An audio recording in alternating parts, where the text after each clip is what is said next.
What's up, everybody? My name is Aiden, and welcome back to another video. Ladies and gentlemen, welcome to the NBA channel once again. And I firstly would like to apologize. I did end up getting sick, and therefore I really couldn't do much in terms of making videos. The video I'm gonna post after this was a video I did about 2 weeks ago, and I just could not upload it. I just couldn't. I didn't have the time, and I got sick, and I just didn't want to do anything. But I feel like this is an embarrassment in many ways that I'm making this video this late, but we do now know the NBA champions of the NBA. That makes sense. And ladies and gentlemen, I want to talk about it. I want to talk about the series. I want to talk about my thoughts on what kind of went down in terms of the NBA playoffs, and overall just give my respect to both teams who I thought put on an outstanding series, all things considered. So that's what we're going to do, ladies and gentlemen. And before we get any further, if you enjoy the video, feel free to drop a like and subscribe if you are new. Let me know what you guys think about the NBA Finals altogether. I know many people have now shifted their focus to the draft, shifted their focus to free agency, which is expected, and again, we're gonna have our say in that too. I'm gonna be making videos about past trades and obviously future acquisitions as well. I'm gonna do my best to make sure everybody's gonna have a good time on this NBA channel, at least for the off season, and then we can disappear again. You know what I mean? But yeah, I want to talk about obviously the finals, and I want to firstly congratulate the Oklahoma City Thunder on winning the NBA championship in 7 games. Very rarely do you see a series go to 7, but the OKC Thunder did that and did it well.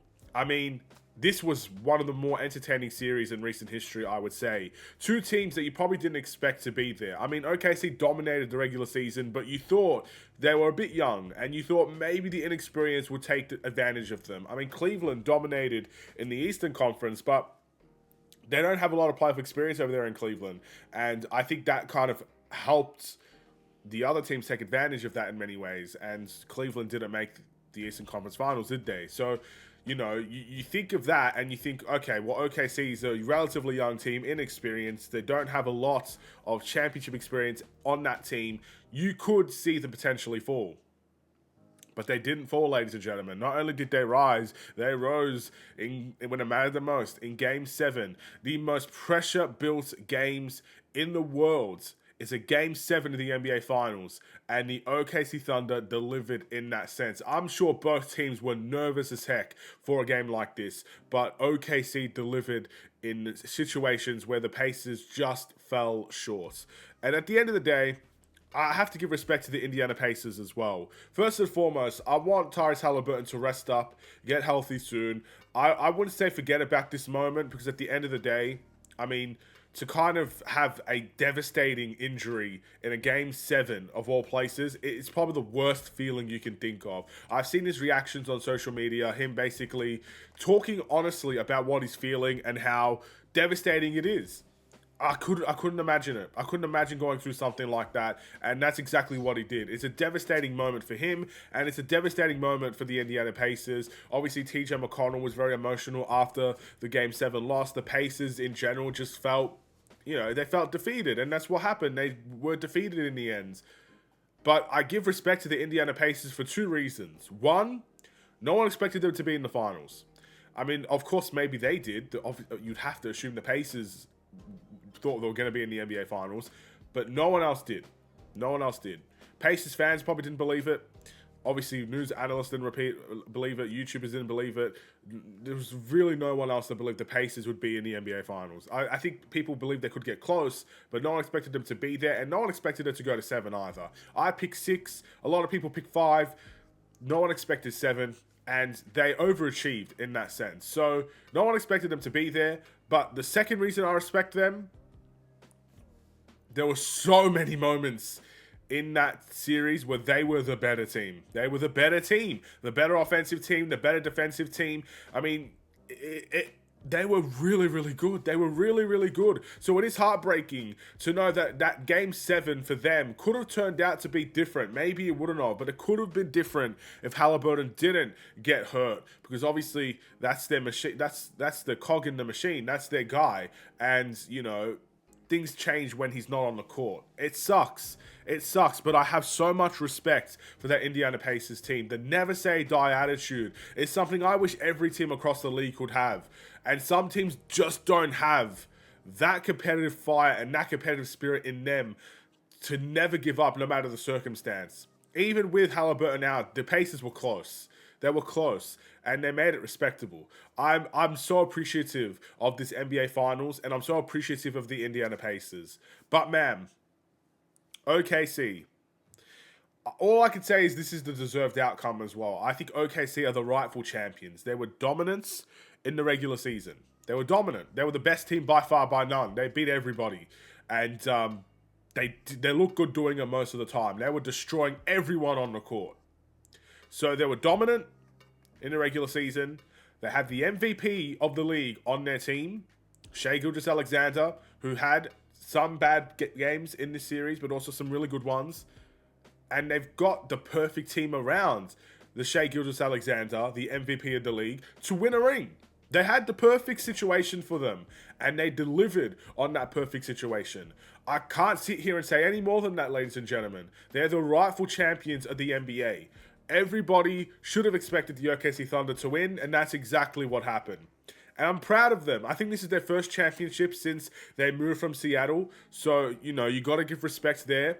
I feel like the OKC Thunder fans deserve something like this. I mean, they've had some magnificent teams in the past and heartbreak in the past. I mean, they had a team with James Harden, Kevin Durant, and Russell Westbrook all close to their prime. I mean, Harden wasn't, but Westbrook was, and Kevin Durant were, and that Serge Ibaka. They had amazing teams. One of my favorite teams I ever watched in the NBA, and it ended in heartbreak. It ended in KD going to the Warriors. It ended in Serge Ibaka getting traded and players leaving their team. It was a heartbreaking situation that left Russell Westbrook on his own for the majority of the time there. Heartbreaking stuff. And the fans showed out for that team, even in the heartbreak. And now they come to 2025, they made some really great business moves. Trading for Shai Gilgeous-Alexander turns to be one of the best business moves anyone could have ever thought of. The ridiculous amount of picks that followed suit, and those picks made an impact in the NBA Finals. It goes to show if you pick right in the draft, you have a chance to go all the way in this league. And they have so many players that they selected with their own picks that won the championship. They've done it the right way. They've done it the right way, and that's where I'm so proud for the OKC Thunder, and I'm so happy for their fans because no one can say anything about this. I mean, they might have criticisms on the Game 7, but you can't say they bought a super team to win this championship. You can't say that they didn't develop their own players to win this championship. You can't say that they didn't have the best player in the world at this current time in order to win an NBA championship. You can't say it was a fluke. You can't say it was a bubble trophy or whatever it is. In my opinion, there is no excuses that you could throw their way. They did it the right way.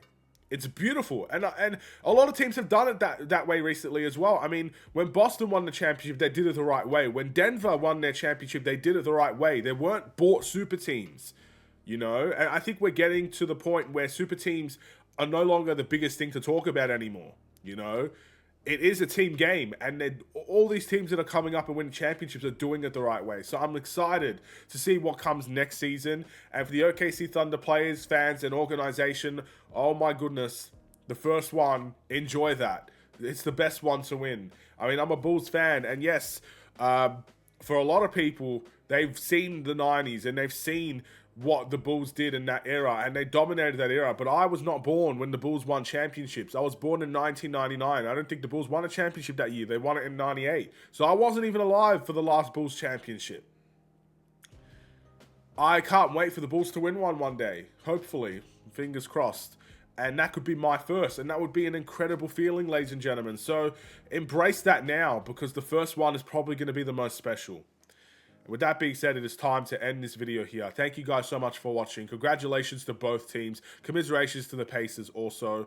I mean, that could have been their first championship as well. They've had times where they've made the finals with Reggie Miller and they fell short. And unfortunately, they fell short again. But maybe not next season because of Halliburton's injury. But the season after, man, try to come back as strong as ever.